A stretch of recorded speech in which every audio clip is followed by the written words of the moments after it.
छत्रपती शिवाजी महाराज यांच्या प्रतिमेला मी विनम्र अभिवादन करतो.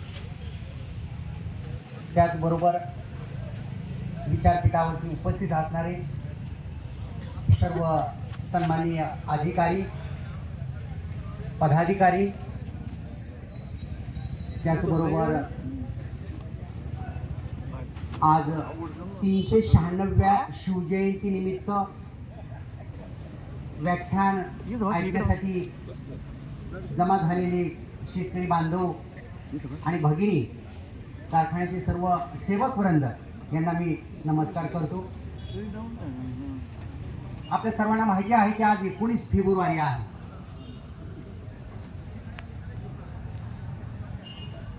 फेब्रुवारी म्हटलं नव्हे 19 फेब्रुवारीचं आकर्षण ज्यावेळी आमच्या मनामध्ये अंतरंगामध्ये सुरू होतं त्यावेळी रात्रीची सुद्धा आम्हाला स्वप्न पडत राहतात. मनामध्ये प्रकाशाच्या मशाल चमकत राहतात. छत्रपती शिवाजी महाराजांना उभा केलेलं हिंदवी स्वराज्य आमच्या डोळ्यासमोर तरळून जातं आणि शिवजयंती मनामनात, शिवजयंती घराघरात, जगात भारी 19 फेब्रुवारी अशा ललकारी आमची युवा पिढी देताना दिसते आणि हा सगळा शिवकाळ आमच्या डोळ्यासमोर उभा राहतो. बांधवांनो, मला छत्रपती शिवाजी महाराज यांचं जीवनचरित्र सांगत असताना आपल्या डोळ्यासमोर प्रथम शिवकाळ उभा करावा असा वाटतो. आपण सर्वजण आलेलो आहोत तर शिवचरित्र ऐकण्यासाठी आलेलो आहोत. छत्रपती शिवाजी महाराज माहीत नाहीत असं महाराष्ट्र भूमीमध्ये एकही व्यक्ती सापडणार नाही. शिवकाळ होता, छत्रपती शिवाजी महाराज होते, शिवचरित्र होते, म्हणून महाराष्ट्राचा इतिहास लिहिला गेला, इतिहास घडला. नाहीतर महाराष्ट्राचा इतिहास आपल्याला शोधूनही सापडता आला नसता. तर आपल्याला माहिती आहे की शिवकाळ म्हणजे 17वे शतक, इसवी सन 1600 ते 1700 या 100 वर्षामध्ये जो प्रभाव राजाचा होता त्या प्रभावासाठी ते 100 वर्षाला 17व्या शतकाला शिवकाळ म्हणून ओळखले जाते. आपल्याला माहिती आहे की छत्रपती शिवाजी महाराजांच्या काळा अगोदर आपला महाराष्ट्र धर्म, महाराष्ट्र भूमी, इथला देव, इथला धर्म, इथला देश, इथली संस्कृती ही गुलामगिरीमध्ये होती. परकीयांच्या जोखडामध्ये आपण खिचपत पडलेलो होतो. मग ती यादवांची कालखंड, नंतर बहामनी कालखंड येतो, तो शिव कालखंड, पेशवे कालखंड, इंग्रज कालखंड, नंतर येते 1947 स्वातंत्र्य. छत्रपती शिवाजी महाराजांच्या अगोदर जी काय 250 वर्षाची बहामनी सत्ता होती, आदिलशाही, मुघलशाही, कुतुबशाही, इंग्रज, फ्रेंच, डच या ज्या परकीय राजवटी होत्या यांच्या सावटाखाली आमचा समाज, महाराष्ट्र धर्म, संस्कृती ही दाबली गेली होती, घुसमट झाली होती. मग त्यातून आमच्या माता भगिनीही सुटलेल्या नव्हत्या. हे शिवचरित्र तुम्हाला सर्वांना माहिती आहे. रणजित देसाई यांनी लिहिलेलं सीमायुग वाचला असेल, बाबासाहेब पुरंदरे यांनी लिहिलेलं जाणता राजा शिव छत्रपती आपण वाचला असेल, शिवभारत नावाचं महाकाव्य वाचलं असेल. छत्रपती शिवाजी महाराजांवरती लिहिलेल्या ग्रंथाचं आपण सर्वांनी वाचन केलेलं आहे असं मी समजतो. हे पाहत असताना आपल्याला 17वे शतक डोळ्यासमोर उभा करावं लागतं. मग त्या काळाच्या पार्श्वभूमीवर महाराजांनी उभा केलेलं कार्य, मग लखलख त्या तेजस समान, सूर्याच्या प्रकाशात समान, दैदिप्यमान होऊन आपल्या डोळ्यासमोर उभा राहतं. आपल्या सर्वांना माहिती आहे की आज 19 फेब्रुवारी रोजी शिवनेरी किल्ल्यावर आमच्या राजांचा जन्म झाला. 16व्या वर्षी जो काय महाराजांनी पराक्रम उभा केला, हा पराक्रम आमच्या नवयुवकांना, नवयुवतींना आणि या नव समाज माध्यमामध्ये गुरफटलेल्या माता भगिनींना दिशादर्शक ठरतो आहे.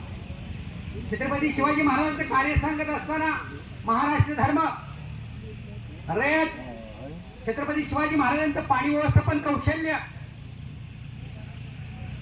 आणि छत्रपती शिवाजी महाराजांनी उभा केले दुर्ग, गडकिल्ले या अनुषंगाने आपण आता इथं एकमेकाशी सुसंवाद साधणार आहोत. महाराष्ट्र धर्म जागवण्यासाठी, महाराष्ट्र धर्म टिकवण्यासाठी, मराठी संस्कृती, मराठी भाषेचं संवर्धन करण्यासाठी महाराजांनी त्या कालखंडामध्ये जो केलेला संघर्ष आहे तो संघर्ष आजच्या आमच्या तरुणाईने घेतला पाहिजे. आत्मानी सुलतानी संकटाबरोबर धर्म जागृत ठेवणं, धर्म जाणीव प्रेरित करणं हा एक मोठा कालखंडाचा पार्श्वभूमीचा पट होता. छत्रपती शिवाजी महाराज हे जातीपेक्षा मातीशी इमान राखणारे राजे होते. शिवाजी हा शब्द जर आपण उलटा वाचला तर काय होतो उच्चार? शिवाजी हा शब्द आपण उलटा वाचला तर काय होतो उच्चार? जीवाशी. जीवाशी. गावगाड्यातील 12 बलुतेदार, 18 पगड जातीतील मावळे सगळे जीवाशी बांधून सगळ्या लोकांना विश्वासात घेऊन कार्य करणार, मानवतेसाठी माणसासाठी महाराष्ट्र धर्म जागवणारे राजे म्हणजे छत्रपती शिवाजी महाराज. छत्रपती शिवाजी महाराज होते म्हणून हिंदवी स्वराज्य स्थापन झाले. कारण त्या काळाच्या पार्श्वभूमीवरती जी काही असुरक्षितता, अशांतता, देव धर्म भ्रष्ट होत होती. नव्हे नव्हे आपल्याला इतिहासामध्ये पाटलाला केलेली चौरंगी शिक्षा ही माहिती आहे. स्त्रीच्या अब्रूवर हात उगारणारा पाटील, तिचे दोन्ही हात तोडले जातात, दोन्ही पाय तोडले जातात आणि चौरंगी उभा केला जातो. नवे नवे छत्रपती शिवाजी महाराज आपल्या कृतीतून कल्याणच्या सुभेदाराच्या सुनेला बहीण मानतात, साडी चोळी देऊन तिचा यथोचित सन्मान करतात. म्हणजे हे वागणं, हे जगणं, परस्त्री माते समान, परस्त्री बहिणी समान मानण्याचा संदेश हा महाराजांनी आपल्या कृतीतून तत्कालीन जनतेला, समाजाला दिलेला होता. महाराज आणि रयतेचं नातं हे विश्वासावर होतं. महाराजांचं राज्य हे लोककल्याणकारी होतं. महाराजांचं राज्य हे शेतकरी हिताचं राज्य होतं. म्हणून ते रयतेचे राजे झाले. छत्रपती शिवाजी महाराजांच्या शिवकाळामध्ये शेतकऱ्याची आत्महत्या झाली असं कुठलाही संदर्भ किंवा कुठलीही घटना आपल्याला शोधूनही सापडत नाही. कारण छत्रपती शिवराय हे कष्टकऱ्यांचे, श्रमिकांचे, पददलितांचे पालक होते. आपल्याला माहिती आहे की छत्रपती शिवाजी महाराजांच्या समाधीचा शोध महात्मा ज्योतिबा फुले यांनी लावला. छत्रपती शिवाजी महाराजांची शिल्पसृष्टी उभा करण्याची कल्पना, छत्रपतीची कल्पना ही महात्मा ज्योतिबा फुले यांच्या मनामध्ये प्रथम आली. एवढेच करून महात्मा ज्योतिबा फुले थांबले नाही तर त्यांनी राजा शिवछत्रपती नावाचा पोवाडा लिहिला. 908 ओळींचा मूळ पोवाडा, 908 ओळींचा राजा शिवछत्रपती.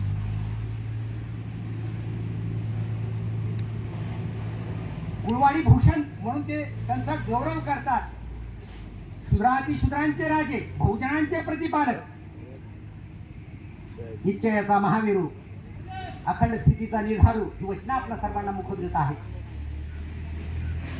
असं साम्राज्य या परकी राजवटीच्या काळामध्ये महाराजांनी उभा केलेला आपल्याला दिसून येत आहे. शेतकऱ्याच्या भाजीच्या देठालाही हात लावायचा नाही, नव्हे नव्हे शेतकऱ्याच्या गवताच्या गाडीचंही नुकसान करायचं नाही. इतका विचार, इतकी कृती महाराजांनी आपल्या मावळ्यांना, सैनिकांना कृतीतून शिकवली होती. कारण त्या काळामध्ये युद्ध व्हायची, लढाई व्हायच्या, आक्रमण व्हायची.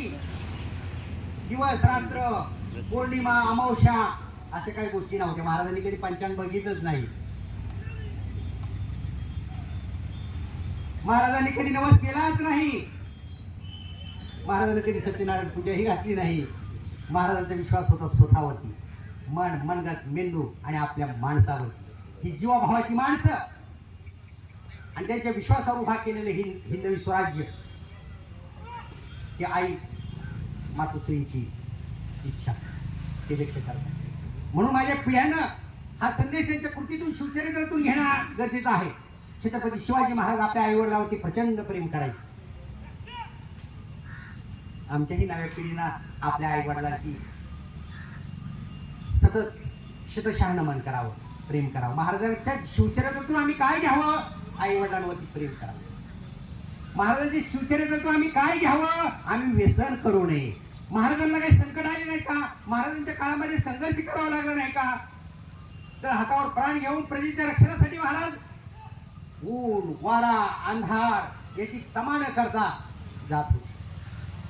अनेक प्रसंग सांगता येईल, पण वेळ काळाची मर्यादा आहे. अफजल खानाचा वध असेल, पन्हाळगडात दिलेला वेढा असेल, शाहीच्या खानावरती केलेला आक्रमण असेल, आग्र्याहून केलेली सुटका असेल, अनेक चित्त थरारक प्रसंग अंगावरती काटे आणणारे उभे राहतात. मग महाराजांवर संकट नव्हती का? मग महाराजांनी काय व्यसन केलं का कधी? आमच्या नव्या पिढीनं, नवयुवकांना, नवतरुणींना, मात्या पितांनी व्यसन करू नये. महाराजांनी एक कृतीतून शिकवलं. म्हणून हे रयतेचे राजे झाले, विश्वासाचे राजे झाले. आज आपल्या पद्मश्री डॉक्टर विठ्ठलराव के पाटील सहकारी साखर कारखान्यानं या कार्यक्षेत्रावरती जिथं श्रमसंस्कृती नांदली, कष्टकऱ्यांची संस्कृती नांदली, या कारखानास्थळी ही शिवजयंती उत्सव साजरा केला. याचा मला प्रचंड आनंद होतो आहे. पद्मश्री डॉक्टर विठ्ठलराव के पाटील यांनी जे कार्य केलं, आज जी विखे पाटलांची चौथी पिढी कार्य उभा करते आहे, ती छत्रपती शिवाजी महाराजांची शिवराज्याची कार्यशैली डोळ्यासमोर ठेवून उभा करते आहे. छत्रपती शिवाजी महाराजांच्या कालखंडामध्ये शेतकऱ्यांच्या अनेक कल्याणकारी योजना राबवल्या जात होत्या. शेतकऱ्यांना बैल बाजारात घेण्यासाठी, गाई गुरं घेण्यासाठी मोफत कर्ज दिलं जायचं. शेतकऱ्यांचं कर्ज वसुली ही त्याची एकंदरीत प्रतवारी पाहून केली जायची. जमीन मोजण्याचं तंत्र, पाणी व्यवस्थापनाचं तंत्र अगदी काटेकोर निभावलं जायचं. आज 30 पिढी आपल्या इथं तोच वारसा वसा संस्कृतीचा जपताना दिसते आहे. कारखाना हे मोठ्या स्वरूपामध्ये सभासदांना, शेतकऱ्यांना, कष्टकऱ्यांना, ऊसतोडी कामगारांना त्यांना येणाऱ्या अपघाताच्या प्रसंगी आपण आर्थिक मदत देऊन त्यांना नवचेतना, नवसंजीवनी देत असतो. हे शिवराज्य आणि शिवराज्याचं जे काही अशी प्रधानमंडळाची न्याय, स्वातंत्र्य, समता, बंधुता, सर्वसमावेशकता ही तत्व आज कारखानाही आपला पाळतो आहे. याला रयतेचा राजा, जाणता राजा, लोकराजा असे म्हणतात. महाराष्ट्र राज्याचे जलसंपदा मंत्री आणि अहिल्यानगर जिल्ह्याचे पालकमंत्री डॉक्टर राधाकृष्णजी विखे पाटील साहेब आपल्या इथे उपस्थित झाले. शिवप्रतिमेचं त्यांच्या शुभास्ते पूजन करण्यात आलं. ज्यावेळी मी पाहत होतो की लोकांच्या गराड्यामध्ये नामदार साहेब होते. लोकांच्या समस्या, अडीअडचणी, प्रश्न ते कानात प्राण ऐकून एकवटून ऐकत होते, त्यांचं समाधान करत होते. ज्येष्ठ नागरिक अगदी थरथरच्या हाताने कागद देत होते, आपली प्रश्न उणीव सांगत होते, हसत हसत लगेच फाईट चेअरमनला बोलवून संदर्भ घ्यायला देत होते. ही दृष्टी असते लोकराज्याची. गराड्यामध्ये असणारा माणूस ओळखता आला पाहिजे, त्या माणसावरती आपण विश्वास ठेवला पाहिजे, त्या माणसाचा प्राण आणि श्वास होण्याचं भाग्य आपण जपलं पाहिजे. त्यावेळी कुठं नाती टिकत असतात, त्यावेळी कुठं समाज टिकत असतो आणि आपली प्रगती होत असते. म्हणून ज्याचं खावं मीठ त्याचं करावं मीठ, ज्याची खावी भाकरी त्याचीच वाजवावी, त्याची जीत करावी चाकरी, असं म्हटलं जातं. छत्रपती शिवाजी महाराजांची जी काही कारभाराची शैली होती, अष्टप्रधान मंडळ होतं, हे जर आपण पाहिलं तर 18 पगड जातीतील सर्व समाज एकत्र आणण्याचं काम छत्रपती शिवाजी महाराजांनी केलं. हे करत असताना त्यांच्यावरती जो आध्यात्मिक संस्कार झालेला आहे तोही तितकाच मोलाचा आणि महत्वाचा आहे. छत्रपती शिवाजी महाराजांच्या कालखंडामध्ये संत तुकाराम आणि संत रामदास स्वामी हे त्या समकालीन शिवकाळाचे संत होते. त्याचबरोबर संत निळोबार आहे पिंपळनेरकर, आणि त्याचबरोबर संत तुकोबांचे शिष्य संत संताजी जगणारे महाराज ही प्रभाव त्या काळामध्ये होती. म्हणजे वारकरी संप्रदाय आणि समर्थ संप्रदायाचा प्रभाव छत्रपती शिवाजी महाराजांच्या व्यक्तिमत्वावरती उमटलेला दिसतो आहे. ज्यावेळी छत्रपती शिवाजी महाराज संत तुकोबांच्या भेटीला जातात त्यावेळी ते नाणी पैसे घेऊन जातात तुकोबारायांना भेटायला. आपल्याला प्रसंग माहिती असते. ज्यावेळी तुकोबारायांना ते भेटायला जातात जर गवाई घेऊन, त्यावेळी तुकोबारायाने काय म्हणावं? आम्हा धन विठ्ठल, आम्हा धन विठ्ठल. हे धन आम्हाला गरजेचं नाही. छत्रपती शिवाजी महाराजांचे आध्यात्मिक गुरु हे संत तुकोबाराय होते. तर छत्रपती शिवाजी महाराजांना घडवणारे गुरु हे त्यांच्या मातोश्री होते. राष्ट्रमाता, राजमाता, स्वराज्य प्रेरक राजमाता जिजाऊ महासाहेब या छत्रपती शिवाजी महाराजांच्या खऱ्या अर्थाने गुरु. शिक्षणाचे ध्येय त्यांना मिळाले होते. आणि जिच्या घरामध्ये तलवार पाजळली गेली, जिच्या रगारगामध्येच तलवारीचा शौर्य आहे, त्याला धडे देण्याची गरज का? माशाला कधी पोहायला शिकवावं लागतं का? माशाला कधी पोहायला शिकवावं लागतं का? तसं छत्रपती शिवाजी महाराजांचं कार्य हे आई साहेबांच्या छत्रछायेखाली उभा राहिलेला आपल्याला दिसून येत आहे. म्हणजे महाराष्ट्र धर्म रेतेचा असणारा अभिमान आणि विश्वास, आणि त्याचबरोबर दुर्ग संवर्धनाचं असणारं महात्म्य आणि महत्व छत्रपती शिवाजी महाराजांनी आपल्या समोर उभा केलेलं दिसून येत आहे. जवळजवळ 360 दुर्गगड किल्ले छत्रपती शिवाजी महाराजांनी उभे केले. नुसते दुर्गच उभे केले नाही, तर नर दुर्गही उभा केले. आपल्या कृतीतून नुसतं दुर्ग संवर्धन केलं नाही, तर नर संवर्धनही करण्याचं काम केलं, त्यांच्यावरती संस्कार करण्याचं काम आपल्याला केलेलं दिसून येत आहे. म्हणून महाराष्ट्र शासन गड किल्ले संवर्धनाचे उपक्रम राबवत आहे. ऐतिहासिक स्थळं जतन करा, संवर्धन करा, आपल्या संस्कृतीची भरणपोषण करा, आसमानी सुलतानी नैसर्गिक संकटापासून त्याला वाचवा, असा संदेश दिला जातो. आणि आम्ही गड किल्ल्यावर गेल्यावरती, अभ्यास म्हणून, दौरे म्हणून गेल्यावरती, पर्यटनाला गेल्यावरती काय करतो? आम्ही भारताचे सुधार नागरिक आहोत. गड किल्ले संवर्धन करणं, वस्तू आणि वास्तूंचं संरक्षण करणं हे सामूहिक जबाबदारी आहे, वैयक्तिक कोणाची नाही, शासनाची नाही. शासन म्हणून तोवर तुम्ही थांबला. आपली काय भूमिका आहे? आपले हक्क अधिकार कर्तव्य आपल्याला संविधानाने दिलेले आहे. मग आम्ही गड किल्ल्यावरती पर्यटनाला जातो, पाहायला जातो, त्यावेळी आम्ही नकळत आमचं चॉक घेतो, चुना घेतो आणि चुन्यावरून भिंती रंगवायला लागतो, असे चिन्ह काढतो, असे बाण काढतो. महाराजांनी हे केलं का? महाराजांनी असा करून बाण घातला का? अरे उरामध्ये बाण घालून कोठा बाहेर काढला. तिचा आता आमची हा धर्म आमचा, आणि आम्ही गड किल्ले नासवणार, तिथं पाण्याच्या बॉटल टाकणार, जेवण करून उष्टाने टाकणार, दारूच्या बॉटल टाकणार, ही कृती आम्ही करणार का? महाराजांनी संयमानं आणि आत्मविश्वासानं आणि प्रचंड धुरंधर वृत्तीनं हे कार्य उभा केलं. हाच संदेश त्यांच्या शिवचरित्रातून आपण घ्यायचा आहे आणि उभा करायचा आहे. मित्र हो, सांगण्यासारख्या अनेक गोष्टी आहेत. चालण्यासाठी वाट असते, वाटेसाठी चालणे नसते. चालण्यासाठी वाट असते, वाटेसाठी चालणे नसते. उंच भरारी घेणाऱ्याला क्षितिजाचे भान नसते. अनेक घटना प्रसंग शिवकालीन आपल्या डोळ्यासमोर उभा राहतात, सांगता येतील. छत्रपती शिवाजी महाराजांच्या काळामध्ये स्त्रियांना मिळणारा सन्मान असेल, त्यांना मिळणारी आदराची वागणूक असेल, आपल्या मातीविषयी, मातेविषयी आणि नात्या गोत्याविषयी असणारा जो काही जिव्हाळा आहे, तो जिव्हाळा आम्ही त्यामधून समजून घेणं गरजेचं आहे. म्हणून आज त्या या शिवजयंती उत्सवासाठी मला आपण बोलवलं. खरं तर माझी ही येण्याची आता दुसरी वेळ आहे. ज्यावेळी एखाद्या वक्त्याला बोलवलं जातं, त्यावेळी खरं तर आपलं हितगुज हे तुमच्यापर्यंत पोहोचतं, हा रिझल्ट असतो, असं वक्त्यानं मानावं. मग वेळ काळाचं मर्यादा पाहून मी थांबतो. आपण सगळ्यांनी मोठ्या आवाजामध्ये शिवगर्जना देऊया. जय भवानी, जय शिवाजी, जय शिवराय.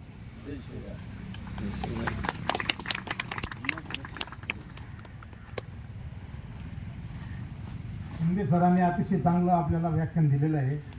मी व्हाईस चेअरमन साहेबांना विनंती करतो की त्यांचा सत्कार करण्याचा. काय सत्कार?